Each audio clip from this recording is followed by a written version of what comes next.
보도록 하겠습니다. 요한복음 4장 43절에서 54절까지의 말씀입니다. 요한복음 4장 43절에서 54절까지의 말씀, 신약 148면 4장 43절입니다. 한 절씩 교독하시고 마지막 절은 함께 읽겠습니다. 이틀이 지남에 예수께서 거기를 떠나 갈릴리로 가시며 친히 증언하시기를 선지자가 고향에서는 높임을 받지 못한다 하시고 갈릴리에 이르심에 갈릴리인들이 그를 영접하니 이는 자기들도 명절에 갔다가 예수께서 명절 중 예루살렘에서 하신 모든 일을 보았음이더라. 예수께서 다시 갈릴리 가나에 이르시니 전에 물로 포도주를 만드신 곳이라. 왕의 신하가 있어 그의 아들이 가버나움에서 병들었더니 그가 예수께서 유대로부터 갈릴리로 오셨다는 것을 듣고 가서 청하되 내려오셔서 내 아들의 병을 고쳐주소서 하니 그가 거의 죽게 되었음이라.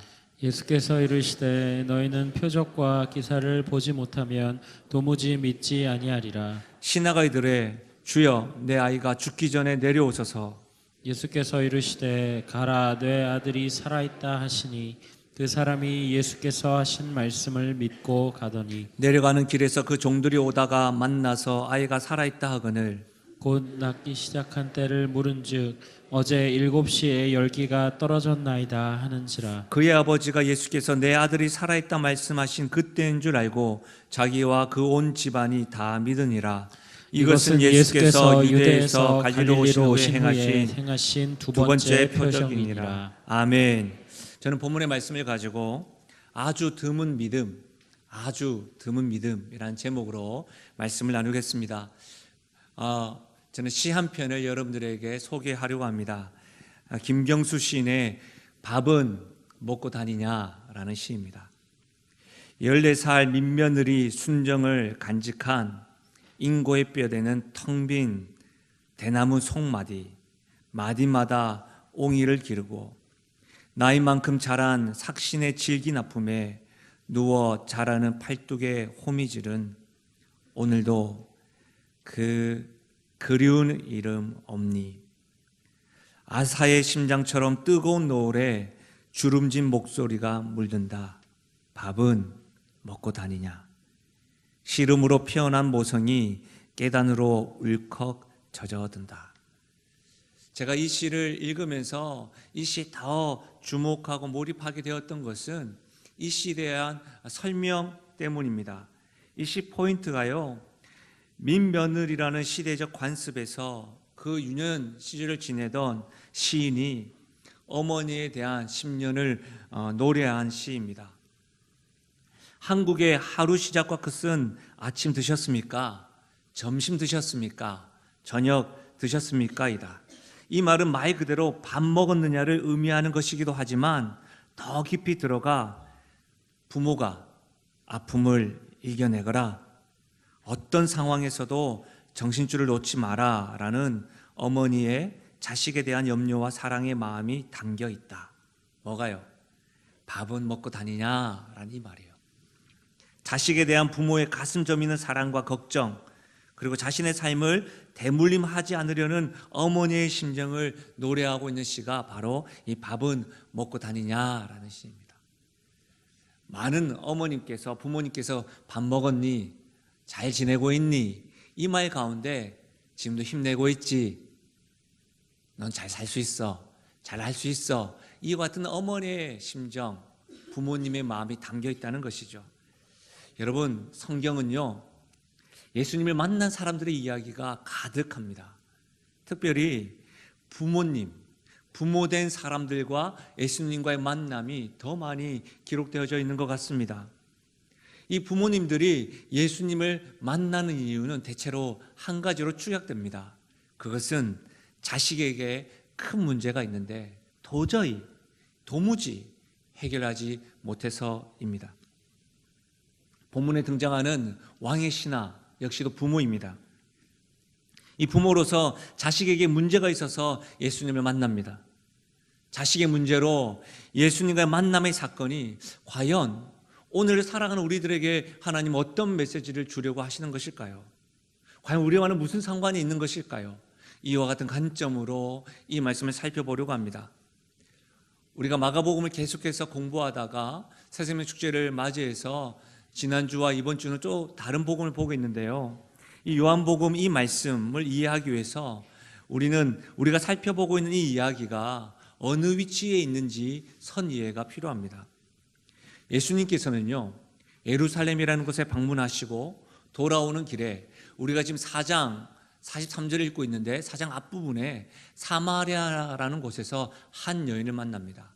그 여인은 남편이 5이요 다른 사람의 눈을 피하면서 정오에 물을 길었던 그 여인이었습니다. 그 여인에게 생수 되시는 예수님을 소개하고 그 여인의 삶이 변했습니다. 그리고 그 여인과 만난 이후로 예수님은 예루살렘에서 사마리아로 갈릴리로 지금 돌아오셨습니다. 그리고 나서 오늘의 말씀입니다. 이렇게 시작하죠. 43절부터 보시면 이틀이 지남에 예수께서 거기를 떠나 예루살렘과 사마리아를 말합니다. 갈릴리로 가시며 친히 증언하시기를 선지자가 고향에서는 높임을 받지 못한다 하시고 갈릴리에 이르심에 갈릴리인들이 그를 영접하니 이는 자기들도 명절에 갔다가 예수께서 명절 중 예루살렘에서 하신 모든 일을 보았음이더라. 이 말씀을 가만히 보면요, 특별히 예수님이 하신 말씀이 좀 이상한 면이 있습니다. 무슨 말씀이냐면 선지자가 고향에서는 높임을 받지 못한다, 이 말입니다. 왜 이 말을 하셨을까요? 왜 이 말씀을 하셨을까요? 대체로 이 말씀은요, 저와 같은 사역자나 또 여러분과 같이 고향에서 내가 하나님을 믿고 예수님을 믿고 삶이 변화되었습니다 라고 말할 때에 고향 사람들은 선입견이 있으니까 내가 그곳에서는 잘 되지 않는다 라고 해서 스스로 위안을 삼는 말씀으로도 이용하는 이들이 있습니다. 선지자가 고향에서는 높임을 받지 못한다. 근데 이 말은요, 예수님의 말씀만 듣게 된다면 예수님은 사람들의 냉대를 받고 있고 사람들의 냉대로 이해할 수 있습니다. 그런데 우리가 읽었던 45절 말씀에 보면 갈릴리 사람들은요, 예수님을 영접하였습니다. 그런데 왜 이런 말씀을 하셨을까요? 갈릴리 사람들은 지금 예수님 영접하였음에도 불구하고 예수님은 선지자가 고향에서 높임을 받지 못한다. 갈릴리 사람들은요, 예수님 영접하였는데 선지자로서 영접하거나 환영한 것이 아닙니다. 예수님이 행하신 표적과 기사 때문에 환영하였습니다.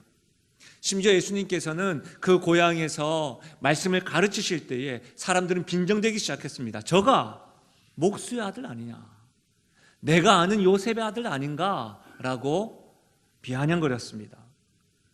그럼에도 불구하고 예수님께서는 이사야 말씀을 계속해서 풀어 가르치실 때에 어떻게 했습니까? 그 고향 사람들은 낭떠러지로 밀어버리려고 하였습니다. 예수님은 지금 이것에 대해서 말씀하고 있는 것입니다. 사람들이 예수님을 하나님의 아들로서가 아니라 단지 기적과 표적을 일으키는 분으로만 환영하는 것을 지적하고 있는 거예요. 물론 요한복음 말씀에 가만히 보시면 예수님은 표적과 기사를 통하여 예수님이 당신이 누구인지를 계속해서 소개합니다. 예수님이 하나님의 아들이라는 것을 사람들이 깨닫기를 원해서 표적을 행하십니다. 그러나 사람들은 예수님이 누구인가 이것에 대한 관심은 없고 예수님이 행하신 표적과 기사에만, 치유 역사에만 관심을 가졌습니다.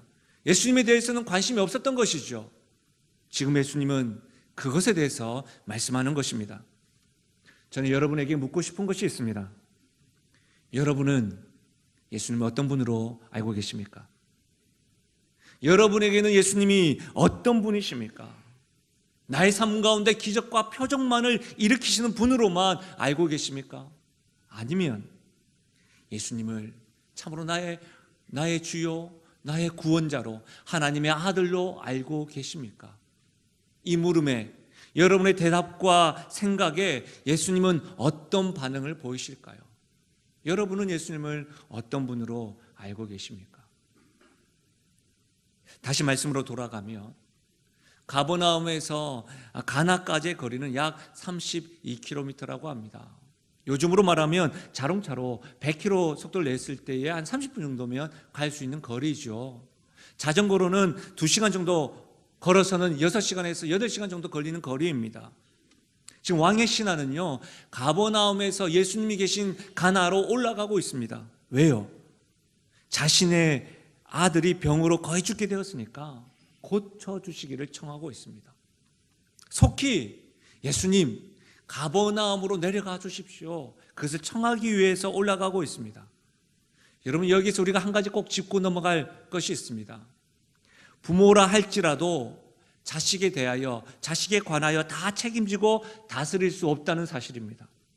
사랑하는 마음이 가득하지만, 자식이 잘 되기를 바라는 마음 비교할 수 없지만, 병으로 죽어가는 그 자식을 살리는 문제는 부모라 할지라도 할 수 있는 일이 아닌 것이죠. 부모에게도 한계가 있습니다. 불가능한 일입니다. 여러분, 오늘 부모는 왕의 신하입니다. 권력가이죠. 아마도 자신이 할 수 있는 모든 능력을 동원하였음이 분명합니다. 그럼에도 도저히 어쩔 수 없는 상황이 있습니다. 부모에게는 특히 자식의 문제요. 갑작스런 사고와 죽음의 문제는 아무리 권력자라 할지라도, 우리가 많은 물질을 가졌다 할지라도 이 문제는 해결할 수 없는 것이죠. 여러분은 이런 일이 없으신가요? 특히 가족과 자녀들에 대한 일에 대해서 여러분의 힘으로 어떻게 하고 싶어도 할 수 없는 일 지금 경험하고 있지 않으십니까?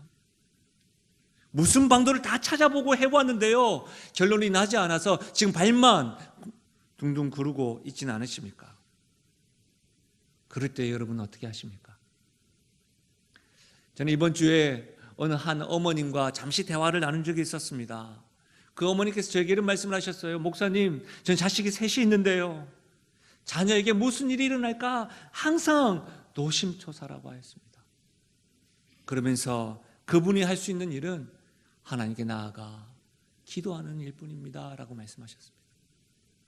우리는 여기에서 아주 드문 믿음을 발견할 수가 있는데요, 바로 한계에 부딪힐 때 예수님을 찾아 나오는 믿음입니다. 이것이 굉장히 드문 믿음입니다. 세상 사람들이 볼 때에도요, 예수님이 볼 때에도 한계에 부딪힐 때 예수님께 나오는 이 믿음이 아주 드문 믿음이에요. 왜 그렇습니까? 대부분의 사람들이 한계에 부딪힐 때 보이는 행동은 눈물입니다. 두려움입니다. 그러다가 분노를 일으킵니다. 그러다가 어떻게 합니까? 힘이 쫙 빠지고 난 이후에 어떻게 한계를 뛰어넘기 위하여 지푸라기라도 잡는 심정으로 방법들을 찾아냅니다. 사람들을 찾기도 합니다. 심지어 21세기요, 인공지능이 난무한 시대임에도 불구하고 여전히 지금도 끊임없이 점집으로, 주술가로, 예언을 하는 자들에게, 심지어 용하다고 하는 이들에게 찾아갑니다. 이름도 알 수 없는 신들의 이름을 불러갑니다. 그러다가 포기합니다. 그러다가 또다시 다른 사람들 찾고 방법을 찾아려고 헤매입니다. 오늘 왕의 신하는요, 자신의 한계에 부딪혔을 때 가버나움에서 가나로 자식의 문제와 한계를 가지고 지금 예수님께 찾아 나왔다는 사실입니다. 여러분은 어딜 찾고 다니십니까? 여러분의 무능력과 한계를 경험할 때 여러분 누구를 찾아가십니까? 한계에 부딪힐 때 여러분 예수님을 찾고 예수님께 나오는 믿음의 사람 되시기를 바랍니다. 여러분, 왜 그럴까요? 왜 이것이 드문 믿음일까요? 예수님이야말로 이 한계에서 나를 건지실 뿐만 아니라 예수님의 사랑과 강한 오른손에 함께 하시는 거구나. 우리가 늘 알고 있는 말씀, 때를 따라 돕는 은혜를 얻기 위하여 은혜 보좌 앞에 나아가야 하는 것이구나, 알고는 있는데 주님을 찾지 않는다는 거예요. 이것이 드문 믿음이에요. 사랑하는 여러분, 한계에 부딪히셨습니까?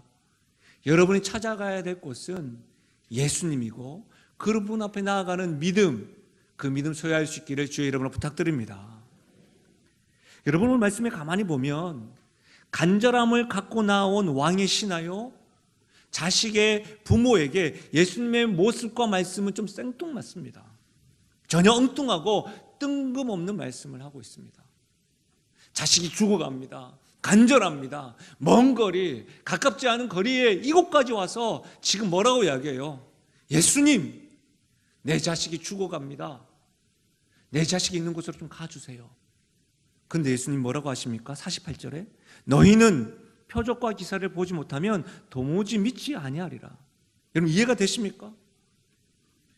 왕의 신하에게 왜 이런 말씀을 하신 것일까요? 병으로 죽어가는 아들에 대해서 그렇게 말하고 있는데 부모의 심정에 대해서 예수님은 헤아리지 못하고 있는 거예요. 공감 능력 제로인 것 같아요. 왜 이러시는 걸까요? 왜 이렇게 차갑게 말씀하시는 걸까요? 예수님이 이렇게 차갑게 말씀하심에도 불구하고, 그러나 부모의 마음은요, 상대방이 자신이 어떻게 생각하든 어떻게 대우하든 자식의 문제 앞에서는 늘 상관없어 보입니다. 왕의 신하는 예수님의 말씀과는 상관없이 자신의 간절한 소망, 자식의 문제를 두고 다시금 예수님께 반복하여 간청합니다. 반복합니다. 뭐라고요? 주여, 내 아이가 죽기 전에 내 집에 가셔서 아이를 봐주세요. 고쳐주세요. 그 말씀이 49절입니다.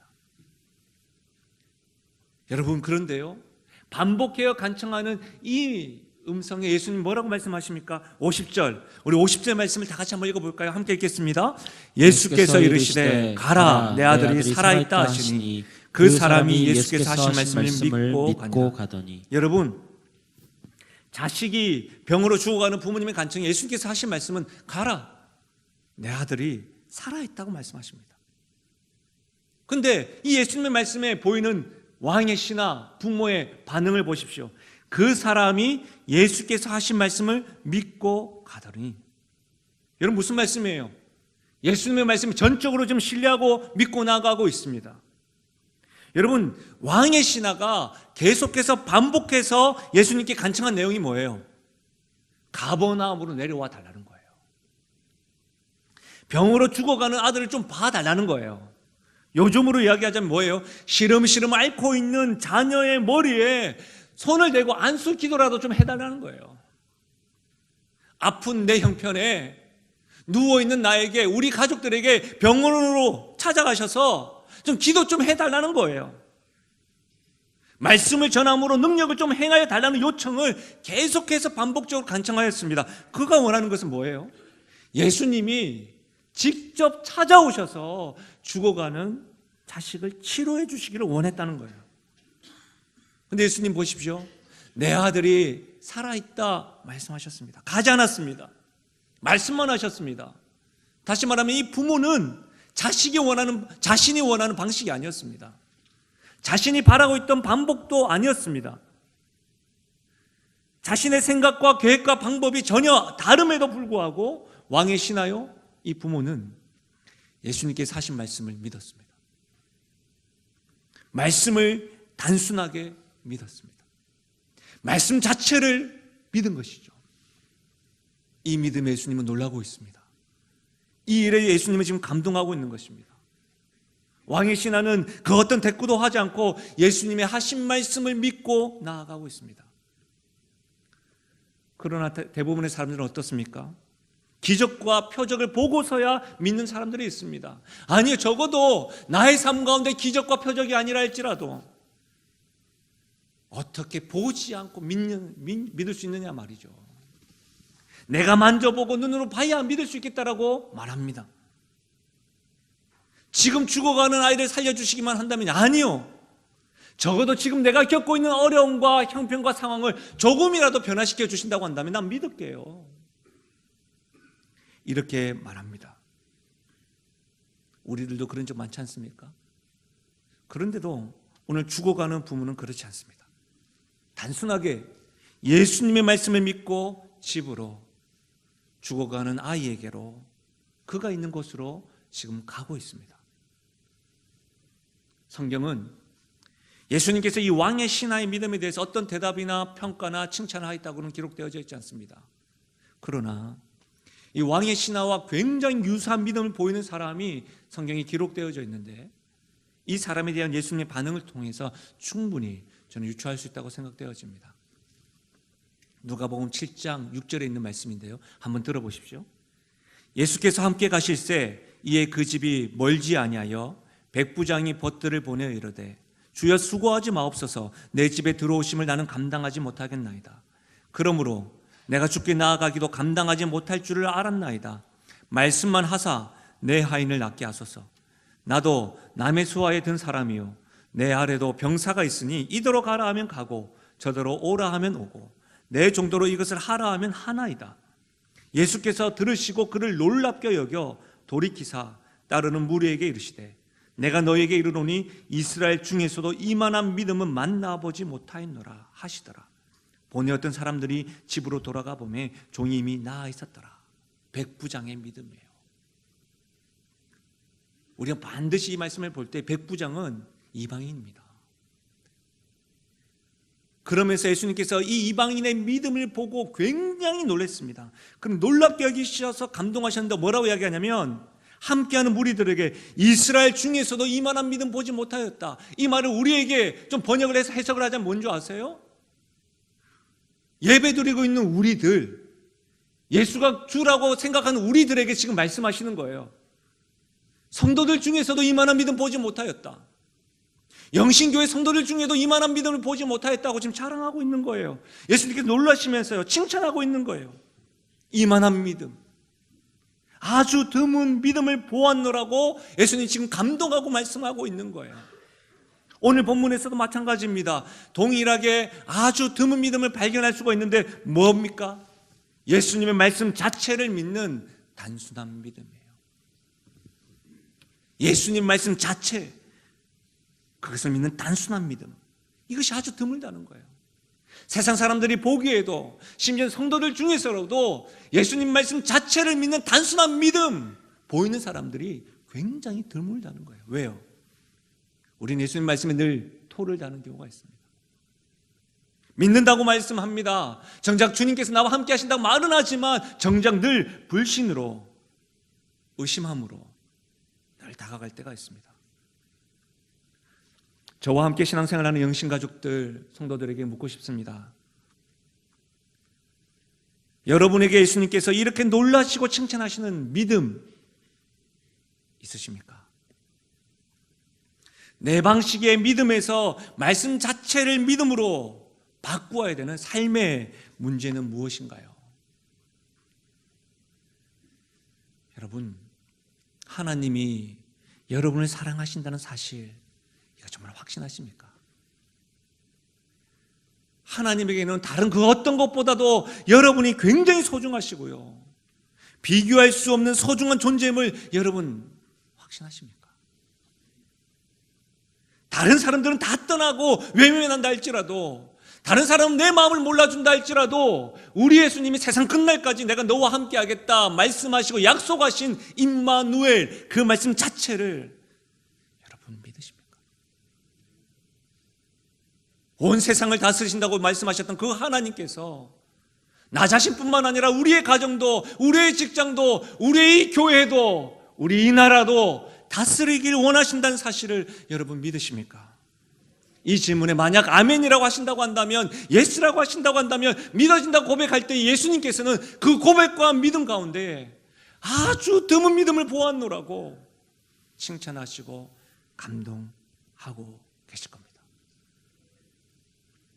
저는 이 자리에 있는 모든 분들이 이와 같이 주님의 말씀 자체, 표적과 기적 보지 않는다 할지라도 예수님 그 말씀 자체를 믿는 단순한 믿음을 소유할 수 있기를 주의 이름으로 부탁드립니다.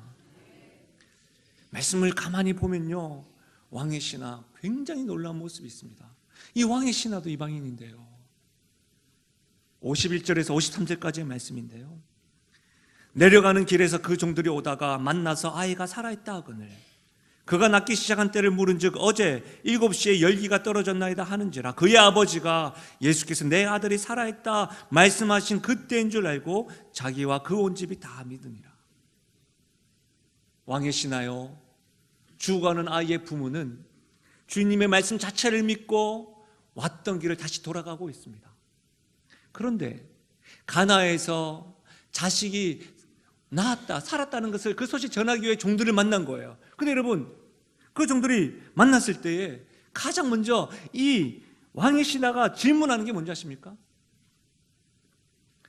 살았다는 말을 딱 들으니까 정말 막 흥분하고 달려가기보다 어떻게 하냐면 낳기 시작한 때가 언제야? 묻는 거예요.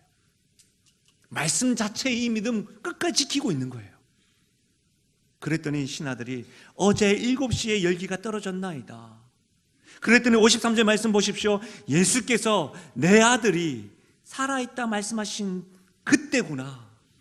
그것을 알고 자기 혼자만 주님을 믿었던 것이 아니라 뭐예요? 자기와 온 집안이 다 믿으니라. 사랑하는 여러분, 놀랍지 않습니까? 이방인이요 우리와 같이 신앙생활 계속해서 했던 사람들이 아니라 한계에 부딪혀서 예수님을 찾아갔고 그 말씀 자체를 믿었던 그가 끝까지 그 말씀을 유지하면서 표적과 기사를 경험했던 것이 아니라 말씀 자체를 믿고 나아갔는데 하나님께서 그것을 터치하셨다는 거예요. 지금 우리가 요한복음을 보고 있는데요, 요한복음에서 계속해서 예수님께서 말씀하시는 말씀의 표본 중에 하나가 뭐냐면 요한복음 20장 29절의 말씀이에요. 너는 나를 본고로 믿느냐? 보지 못하고 믿는 자들은 복되시다.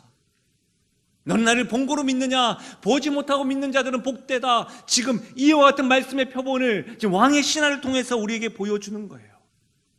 우리 주님께서 우리에게 말씀하시는 겁니다. 나는 꼭 표적을 봐야 되겠느냐? 기적을 봐야 되겠느냐? 많은 사람들은 표적과 기적을 봐야지 나를 믿는구나라고 하는 그 안타까운 심정 가운데 주께서 어떤 표본을 보여주고 있는 거예요.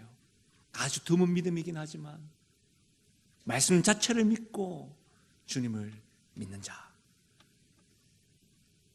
왕의 신하와 그의 가정은 한계에 부딪힐 때 예수님을 찾았습니다. 표적과 기적을 경험한 후에 믿은 것이 아닙니다. 말씀 자체를 믿고 그 결과 주님의 능력을 경험하고 온 가족이 주님을 믿었다는 사실입니다. 여러분 그거 아십니까? 교회는요, 성도는요, 보이는 기적과 표적을 넘어 말씀을 믿습니다. 나아가 기적과 표적의 근원 되시는 말씀의 성취자 되시는 예수 그리스도를 믿는 그 공동체가 교회요, 그렇게 믿는 사람들이 성도입니다. 저는 우리 모두가 다 하나님이 칭찬하시며 세상에서는 보기 드문 믿음의 교회, 믿음의 사람, 그렇게 살아가시는 성도 되시기를, 교회 되시기를 주의 이름으로 축원합니다. 말씀을 마무리하겠습니다. 한 주간 가족과 대화를 하면서 김동호 목사님이라고 하는 분이 계신데, 그 목사님이 실전신학 세미나에서 바람직한 목회자상에서 특강했던 내용을 같이 나눈 적이 있습니다. 그 특강 내용을 들으면서 한 예화를 해주셨는데요, 그 예화가 제가 말씀을 나누는 가운데, 준비하는 가운데 계속해서 떠나지 않더라고요. 그 예화의 내용은 이렇습니다. 이 목사님에게 아들이 있었는데 이 아이가 굉장히 어렸을 때라고 합니다. 이 아이가 너무 귀여우니까 이 아이에게 만날 때마다 동전 100원 하나씩 줬답니다. 이 꼬맹이가 뭘 알겠어요? 처음에 동전 100원을 받다가 점차 마트에 가서 자기가 받았던 것으로 살 수 있는 것을 알고 100원의 가치를 알게 된 거예요. 그랬더니 이 아이가 이제는 나가는 아버지를 딱 붙잡고 100원, 100원 이렇게 하는 겁니다. 그래서 그 아이에게 아버지가 100원을 줬습니다. 연염없이 늘 그렇게 줬는데요, 하루는 또 아이가 가로막고 아빠 100원 했는데 100원이 없는 거예요. 그 주머니에 뒤져봤더니 500원이 있는 거예요. 500원을 줬어요. 이 아이는 500원짜리를 딱 들고 한참을 고민합니다. 이게 뭐지? 뒤집어 봤다가 펴봤다가. 그러면 모습을 본 형들이, 야, 그 100원이 5개야, 더 큰 거야, 그렇게 이야기하는데요, 이 아이는 한 번도 경험하지 못하고 500원 가치를 모르니까 그 500원을 탁 던지더니 아빠 보고 100원 하는 겁니다. 이 예화를 그 목사님은 욕심과 가치관에 연결하셔서 말씀을 나눠주셨는데요, 저는 이 강의를 듣고 말씀을 들으면서 믿음에 대해서 우리의 모습은 아닌가라는 생각이 들었습니다. 우리는 예수님이라는 가치가 있습니다. 하나님이라는 가치를 우리는 가지고 있는 것이죠. 만약 그 아이가 지금은 장가를 또 갔대요. 그 아이가 지금 100원의 가치, 500원의 가치 모르겠습니까? 다 그 가치를 알겠지요. 지금도 500원과 100원의 가치를 모른다고 한다, 구분 못한다고 한다면 그 아이는 문제가 있는 것이겠죠. 혹 우리가 복음에 대한 주님에 대한 이 믿음에 대한 이 가치를 잘 몰라서 늘 100원만 붙잡고 있는 모습은 아닌지, 세상이 보기에도 주님이 보기에도 한계에 부딪힐 때 주님을 찾아가는 모습들, 우리는 가치가 있기 때문에 그렇게 기도하는 것이고 찾아가는 것이죠. 말씀 자체만 붙잡고 나아가는 것, 미련하고 상황을 모른다가 아니라 우리는 거기에 가치를 더 두는 것이죠. 우리 교회는, 우리 성도는 이 가치를 알고 힘겹지만 연약하지만 발버둥 치면서 믿음의 길을 걸어가는 우리 영신교회, 우리 성도, 우리 오신 모든 분들 되시기를 주의 이름 간절히 축원드립니다. 우리 시간에 이 찬양을 여러분과 나누고 싶어요. 우리 주님이 여러분을 어떻게 생각하시는지 우리 이 찬양을 함께 부르면서 주의 음성에 귀 기울이며 나아갈 수 있기를 바랍니다. 하나님은 너를 만드신 분, 하나님은 너를 만드신, 너를 가장 많이 알고 계시며, 너를 가장 많이 알고 계시며, 하나님은 너를 만드신, 너를 가장 깊이 이해하신단다. 너를 가장 깊이 이해하신단다. 하나님은 너를 지키시는 분, 절대 포기하지 않는 너를 절대 포기하지 않으며, 하나님은 너를 지키시는 분, 너를 쉬지 않고 지켜보신단다. 그의 생각 셀 수 없고, 그의 자비 무궁하며,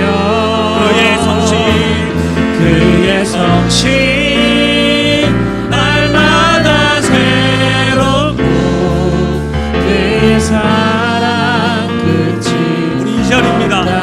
하나님은 너를 원하시는 분, 하나님은 너를 원하시는 분, 이 세상 그 무엇 그 누구보다 하나님은 너를 원하시는 분, 우리와 같이 있고 싶어 너와 하십니다. 같이 있고 싶어 하신단다. 하나님은 우리를 인도하시는 분, 하나님은 너를 인도하는 분, 어디에서요? 광야에서도 폭풍 중에도 하나님은 너를 인도하시는 분, 너를 푸른 인도하는 초장으로 인도하신단다. 푸른 초장으로 인도하신단다. 그의 생각 셀 수 없고, 그의 자비 무궁하며, 그의 성실 날마다 새롭고, 그의 사랑 끝이 없다. 그의 생각 셀 수 없고, 그의 생각 셀 수 없고, 그의 자비 무궁하며, 그의 성실 날마다 새롭고, 그의 사랑 끝이 없다. 여러분 지금 어떤 것을 경험하고 있으십니까? 여러분이 경험하고 있는 한계가 무엇입니까? 누구를 찾아가야 될지, 어떤 방법이 있어야 될지 헤매고 있으십니까? 세상에서도 믿음 안에서도 드문 믿음은 한계에 부딪힐 때 우리 예수님을 찾는 것입니다. 그 주님의 이름을 한번 불러보십시오. 주님, 나 이렇게 어렵고 힘든 과정입니다. 그때 주님께서는 이렇게 말씀하실 겁니다. 내 아들이 살아있다. 가라. 내가 원하노니 주님 그 말씀 앞에 말씀 자체에 되시는 그 예수님을 믿고 믿음의 길을 한번 걸어가 보십시오. 여러분이 원하시는 표적과 기사 그보다도 더 큰 하나님을 경험하고 하나님의 강한 오른손도 경험하게 될 것입니다. 우리 시간 말씀을 생각하시면서 하나님 나에게 이런 믿음 주십시오. 하나님 나도 주님을 찾게 하시고 말씀 되시는 말씀 자체로 주님을 믿는 그런 자 되게 해주십시오. 이같이 놓치지 않게 해주십시오. 우리 시간에 말씀 생각하시면서 기도하며 나가겠습니다. 아버지 하나님 참으로 감사합니다. 하나님 아버지 주께서 하나님의 말씀 가운데서 이끌어주십시오. 붙잡아 주십시오.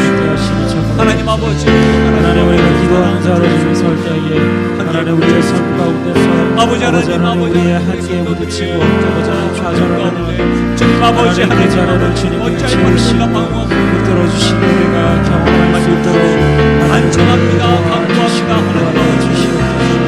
하나님의 강한 손과 주의 말씀의 능력을 경험하며 나가겠습니다. 단순하게 믿는 하나님 그 믿음으로 살아가며 살아계신 하나님 아버지 믿음이 약할 때마다 하나님 우리가 주님을 의지하고 말씀대 믿음의 길을 걸어가며 나가시고 이 자리에 하나님 아버지 표적과 기사의 주님 말씀 되신 주님의 믿음으로 온 가족이 주님을 믿는 그 은혜가 일어날 수 있도록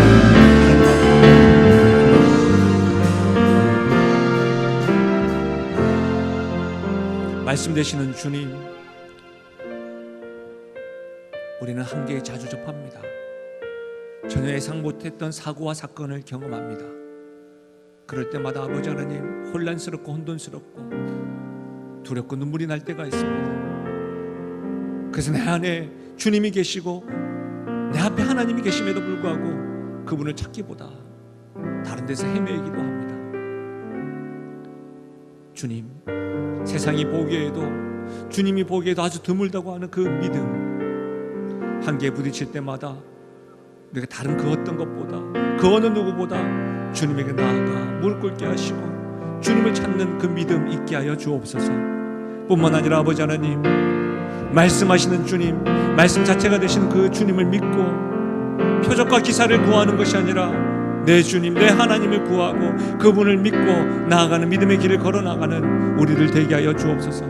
우리가 원하는 방식이요 방법이 아니라 할지라도 주여 인내하게 하시고 믿음의 길을 걸어갈 때에 더하시는 그 은혜 경험함으로 말미암아 이 자리에 있는 우리뿐만 아니라 우리 온 가족이 그 주님 믿는 은혜가 있게 하여 주옵소서.